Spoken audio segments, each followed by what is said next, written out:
The Masque of the Red Death. Edgar Allan Poe. The Red Death had long devastated the country.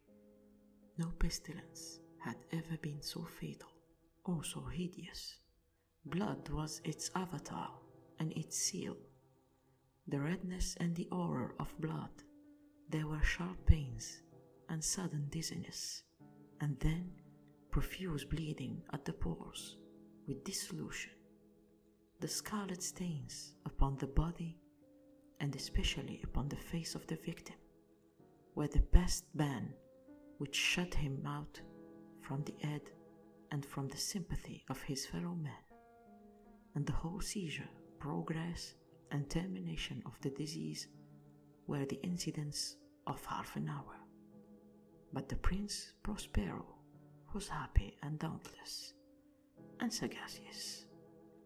When his dominions were half depopulated, he summoned to his presence 1,000 hale and light-hearted friends from among the knights and dames of his court, and with these retired to the deep seclusion of one of his castleted abbeys.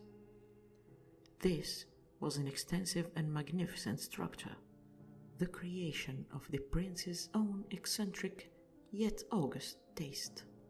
A strong and lofty wall girdled it in. This wall had gates of iron. The courtiers, having entered, brought furnaces and massy hammers, and welded the bolts. They resolved to leave means neither of ingress or ingress to the sudden impulses of despair or the frenzy from within. The abbey was amply provisioned. With such precautions, the courtiers might bid defiance to contagion. The external world could take care of itself. In the meantime, it was folly to grieve or to think. The prince had provided all the appliances of pleasure. There were buffoons, there were improvisatori, there were ballet dancers, they were musicians, there was beauty, there was wine. All these and security were within. Without was the Red Death. It was towards the close of the 5th or 6th month of his seclusion, and while the pestilence raged most ferociously abroad, that the Prince Prospero entertained his 1,000 friends at the masked ball of the most unusual magnificence. It was a voluptuous scene, that masquerade. But first let me tell of the rooms in which it was held. There were 7 in an imperial suite. In many palaces, however, such suites form a long and straight vista, while the folding doors slide back nearly to the walls on either hand, so that the view of the whole extent is scarcely impeded. Here the case was very different. As might have been expected from the Duke's love of the bizarre, the apartments were so irregularly disposed that the vision embraced but little more than one at a time. There was a sharp turn, and every 20 or 30 yards, and at each turn a novel effect, to the right and left, in the middle of each wall. A tall and narrow Gothic window looked out upon the closed corridor which pursued the windings of the suite. These windows were of stained glass whose color varied in accordance with the prevailing hue of the decorations of the chamber into which it opened. That at the eastern extremity was hung, for example, in blue, and vividly blue were its windows. The second chamber was purple in its ornaments and tapestries, and here the panes were purple. The third was green throughout, and so the casements. The fourth was furnished and lighted with orange. The 5th was white. The 6th was violet. The 7th apartment was closely shrouded in black velvet tapestries that hung all over the ceiling and down the walls, falling in heavy folds upon a carpet of the same material and hue. but in this chamber only, the color of the window failed to correspond with the decorations. The panes here were scarlet, a deep blood color.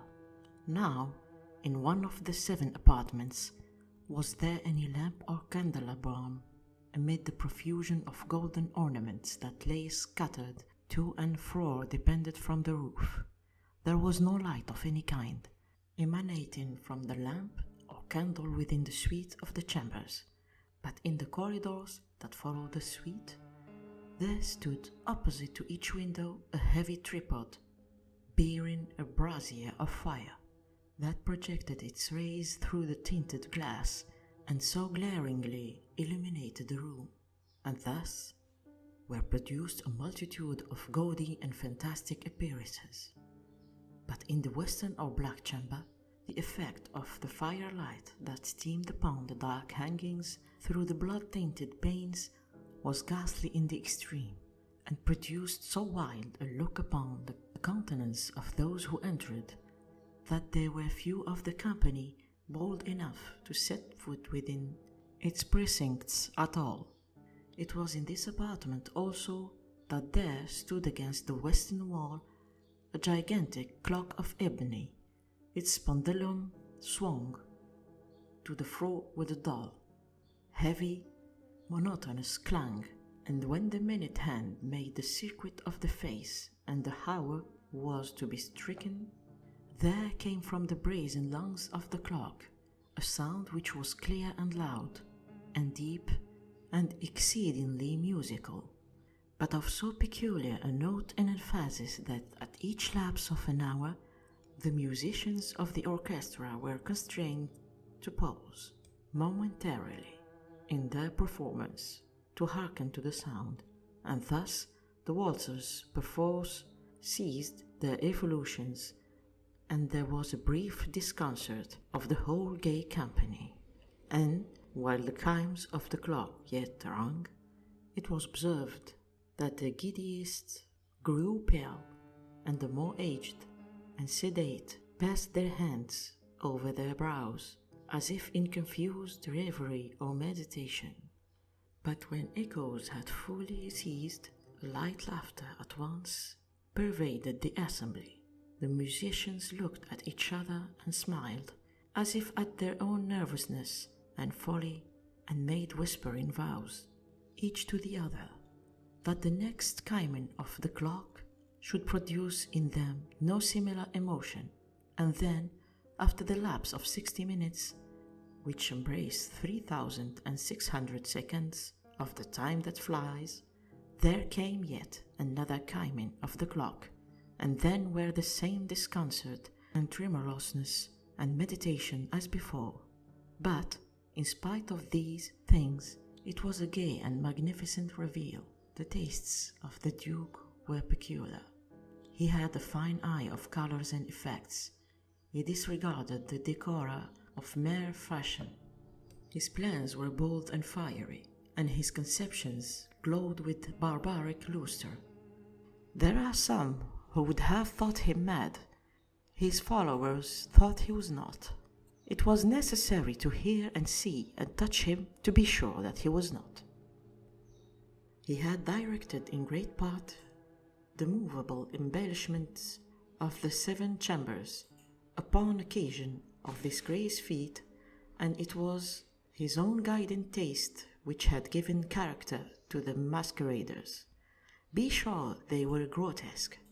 They were much glare and glitter and piquancy and phantasm, much of what has been since seen in Hernani. There were arabesque figures with unsuited limbs and appointments. There were delirious fancies such as the madman fashions. There were much of the beautiful, much of the wanton, much of the bizarre, something of the terrible, and not a little of that which might have excited disgust. To and fro in the 7 chambers there stalked, in fact, a multitude of dreams, and these, the dreams, writhed in and about, talking hue from the rooms and causing the wild music of the orchestra to seem as the echo of their steps. And anon there strikes the ebony clock which stands in the hall of the velvet, and then for a moment, and is still, and all is silent, save the voice of the clock. The dreams are stiff frozen as they stand, but the echoes of the chime die away. They have endured but an instant, and the light, half-subdued laughter floats after them as they depart. And now again the music swells, the dreams live, and writhe to and fro more merrily than ever, taking hue from the many tinted windows through which steam the rays from the tripods. But to the chamber which lies most westwardly of the seven, there are now none of the maskers who enter, for the night is waning away, and there flows a ruddier light through the blood-colored panes, and the blackness of the sable drapery palls, and to him whose foot falls upon the sable carpet, there comes from the near clock of ebony a muffled peal, more solemnly emphatic than any which reaches their ears who indulge in the more remote gaieties of the other apartments. But these other apartments were densely crowded, and in them beat feverishly the heart of life, and the revel went wearily on, until at length there commenced the sounding of midnight upon the clock, and then the music ceased, as I have told, and the evolutions of the waltzes were quieted, and there was an uneasy cessation of all things as before. But now there were 12 strokes to be sounded by the bell of the clock, and thus it happened perhaps that more of thought crept with more of time into the meditations and the thoughtful among those who revelled. And thus too it happened perhaps that before the last echoes of the last chime had utterly sunk into silence, there were many individuals in the crowd who had found leisure to become aware of the presence of a masked figure which had arrested the attention of no single individual before, and the rumor of this new presence having spread itself whisperingly around, there arose at length from the whole company a buzz or murmur expressive of disapprobation and surprise, then finally of terror, of horror, and of disgust. In an assembly of phantasms such as I have painted, it may well be supposed that no ordinary appearance could have excited such sensation. In truth, the masquerade license of the night was nearly unlimited, but the figure in question had out-Heroded Herod and gone beyond bounds of even the prince's indefinite decorum.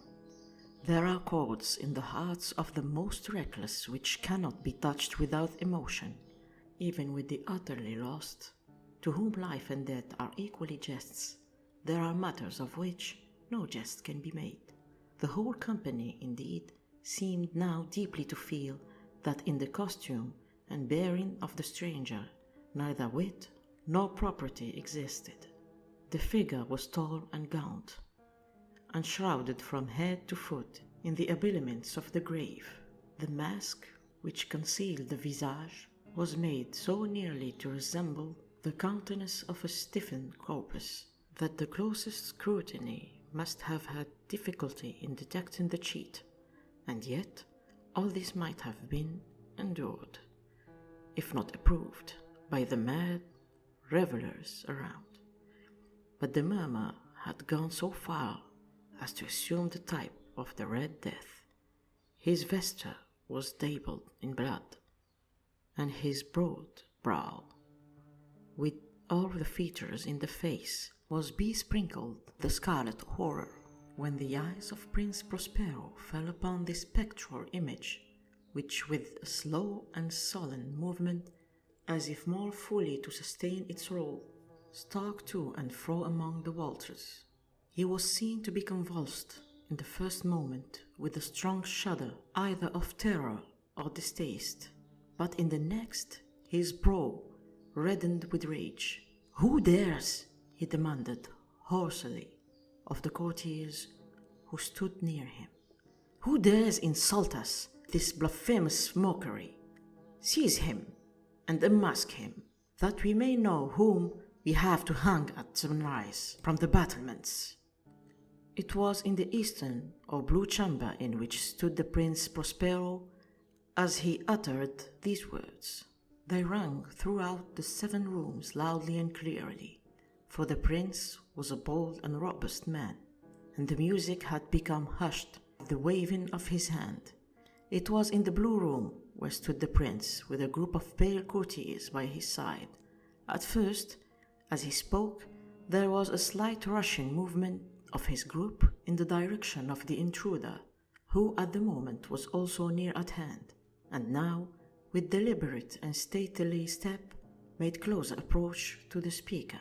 But from a certain nameless awe with which the mad assumptions of the mama had inspired the whole party, there were found none who put forth hand to seize him, so that, unimpeded, he passed within a yard of the prince's person, and, while the vast assembly, as if with one impulse, shrank from the centers of the rooms to the walls, he made his way uninterruptedly, but with the same sudden and measured step which had distinguished him from the first, through the blue chamber to the purple, through the purple to the green, through the green to the orange, through this again to the white, and even thence to the violet, ere a decided movement had been made to arrest him. It was then, however, that the Prince Prospero, maddening with rage and the shame of his own momentary cowardice, rushed hurriedly through the 6 chambers, while none followed him on account of a deadly terror that had seized upon all. He bore aloft a drawn dagger, and had approached in rapid impetuosity to within 3 or 4 feet to the retreating figure, when the latter, having attained the extremity of the velvet apartment, turned suddenly and confronted his pursuer. There was a sharp cry, and the dagger dropped gleaming upon the sable carpet, upon which, instantly afterwards, fell prostrate in death the Prince Prospero.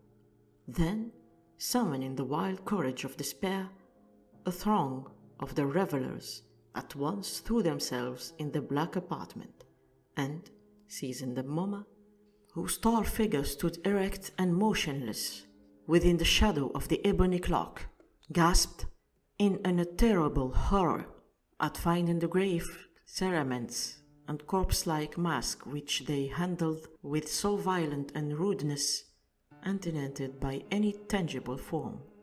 And now was acknowledged the presence of the Red Death. He had come like a thief in the night, and one by one dropped the revellers in the blood-bedewed holes of their revel, and died each in the despairing posture of his fall. And the life of the ebony clock went out with that of the last of the gay, and the flames of the teapots expired, and darkness and decay, and the Red Death held illimitable dominion over all. Hey guys, this was The Masque of the Red Death by Edgar Allan Poe. I hope you enjoyed the audiobook. This story is a masterpiece, made of precise and fine descriptions and a simple philosophy. We can't get away from death, no matter what could be your health, wealth, or pride. If you liked this audiobook, you may subscribe to the channel and ring the bell button to get all the updates. See you soon. Have a good night or a good day. And remember, death always finds her way.